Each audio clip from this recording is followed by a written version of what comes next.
प्रयागराज में एक ही परिवार के 5 लोगों की हत्या के मामले की जांच अब एसटीएफ करेगी। ADG law and order Prashant Kumar ने बताया है कि एसटीएफ ने मामले की जांच शुरू कर दी है और पुलिस सभी पहलुओं पर जांच कर रही है। उसके 4 पिलर्स होते हैं। एक तो कचहरी का मामला है, कोर्ट का मामला है, प्रोसिक्यूशन का मामला है, जेल का मैनेजमेंट है और पुलिस का एक्शन है। अगर इनमें समन्वय हो जाए तो बहुत ही उसका समाज को बहुत फ़ायदा मिलता है और पुलिस कार्रवाई या अपराध और अपराधियों के विरुद्ध जो सख्त कार्रवाई चल रही है, इसके साथ साथ सरकार के द्वारा प्रोसिक्यूशन पे भी बहुत जोर दिया गया है और इसके तहत करीब 160 नए कोर्ट का सृजन किया गया है, जो कि महिलाओं और बच्चों से संबंधित क्राइम को की फास्ट ट्रैकिंग करने के लिए या उसके डे टू डे हियरिंग के लिए या उसमें जल्द से जल्द सज़ा दिलाने के लिए ये एक बहुत बड़ा महत्वपूर्ण कदम, जिसको आप कहें कि संस्थागत चेंज, इंस्टीट्यूशनल चेंज लाया गया है और इसके बहुत ही सुखद परिणाम आए हैं। और पूरे अगर हम एनसीआरबी के डेटा को देखें तो 2019 में भी हमारा महिलाओं के मामले में जो कन्विक्शन है वो करीब 55.2% था और जब नए कोर्टों का गठन हुआ और मिशन शक्ति के अंतर्गत हम लोगों ने जब पैरवी अच्छी की तो ये कन्विक्शन बढ़ के 61% हो गया और 2020 में ये 61% हो गया और 2020 में भी हमारा पोजीशन उत्तर प्रदेश का पूरे देश में नंबर 1 है जहाँ तक कि महिलाओं के कन्विक्शन का प्रश्न है। और हम उत्तर प्रदेश, उसके बाद से नेक्स्ट नंबर पे झारखंड है, राजस्थान है, फिर बिहार है, उत्तराखंड है, छत्तीसगढ़ है और मध्य प्रदेश है। तो ये एनसीआरबी के डेटा बता रहे हैं कि जो चेंजेस लाई गई हैं या महिलाओं और बच्चों के संबंध में जो शीर्ष प्राथमिकता मिशन शक्ति के अंतर्गत सरकार के द्वारा दी जा रही है, जिसमें कि हम लोगों ने पूरा अंतर विभागीय समन्वय के साथ हम लोग कार्य कर रहे हैं और जिसके बहुत ही सुखद परिणाम आए हैं। और इसमें महिलाओं के केवल सुरक्षा की ही बात नहीं है, उनके सम्मान और स्वावलंबन के दिशा में भी एक बहुत बड़ा कदम उठाया गया है।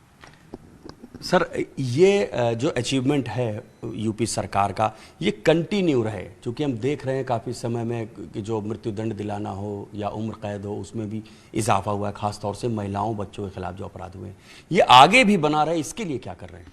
नहीं, इसके लिए पुनः सरकार की तरफ से ये जोर दिया जा रहा है, बल दिया जा रहा है और इस संबंध में वीसी भी की जा रही है कि हम लोग इन महत्वपूर्ण केसेस में गवाहों को समय से कोर्ट में प्रोड्यूस करें तथा जो जिला स्तरीय मॉनिटरिंग कमेटी की बैठक है उसमें, जिसमें कि डिस्ट्रिक्ट मजिस्ट्रेट, वहाँ के डिस्ट्रिक्ट जज तथा पुलिस अधीक्षक होते हैं, वो लोग आपस में बैठ के बेहतर प्रोसिक्यूशन का एक माहौल तैयार करें जिससे कि लोगों को सज़ा मिल सके। और सज़ा का बहुत ही सैल्यूटरी इफेक्ट समाज में पड़ता है, क्योंकि वो एक प्रजातांत्रिक प्रक्रिया में यही एक तरीका है जिससे कि दोषियों को हम लोग सज़ा दे सकें।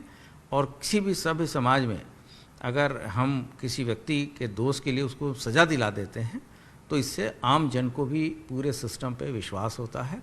तो इस विश्वास को और बढ़ाने के लिए शासन स्तर से भी कार्रवाई की जा रही है और लगातार ऐसे महत्वपूर्ण केसेस जहां जघन्य घटनाएं होती हैं उनको आइडेंटिफाई करके और उनमें प्रभावी पैरवी किए जाने के निर्देश दिए गए हैं। और ये सुनिश्चित कराया जाएगा कि आने वाले 100 दिन में या 6 महीने में या 2 साल में हम मैक्सिमम पनिशमेंट दोषियों को दिला सकें। सर, आज प्रयागराज में एक बड़ी घटना हुई है क्राइम की, जिसमें एक ही परिवार के 5 लोगों की हत्या की गई है, जलाया भी गया है घर को। वो घटना क्या है? ये थरवई थाने के खेवराजपुर गांव में आज सुबह 5:30 बजे ये पुलिस को सूचना दी गई कि एक जगह 5 व्यक्तियों की घायल अवस्था या मृत अवस्था में लोग पड़े हैं। तत्काल वहां पुलिस गई तो पाया गया कि 4 लोग वहां मृत हैं और एक आदमी गंभीर रूप से घायल है। तो तत्काल घायल और जो मृत पाए गए थे उनको वहाँ से शिफ्ट किया गया अस्पताल में। दुर्भाग्य से जो 5वां व्यक्ति घायल था, महिला थी, उनकी भी मृत्यु हो गई। ये एक 2 कमरे का मकान है जिसमें से एक कमरे में लोग सो रहे थे, कमरे के अंदर नहीं, लोग बाहर सो रहे थे।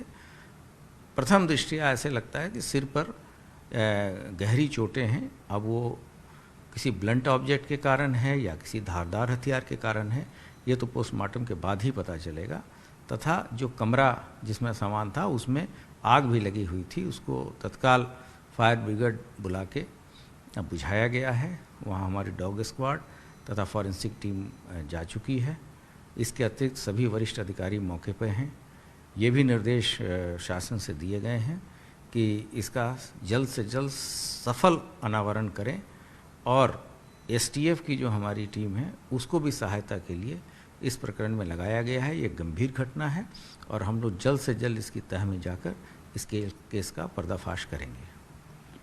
सर, क्या मौका वारदात देखने पर ऐसा लग रहा है कि वहाँ पर लूटपाट हुई है या जो फीमेल्स हैं उनके साथ कोई फिजिकल सेक्सुअल असॉल्ट हुआ है?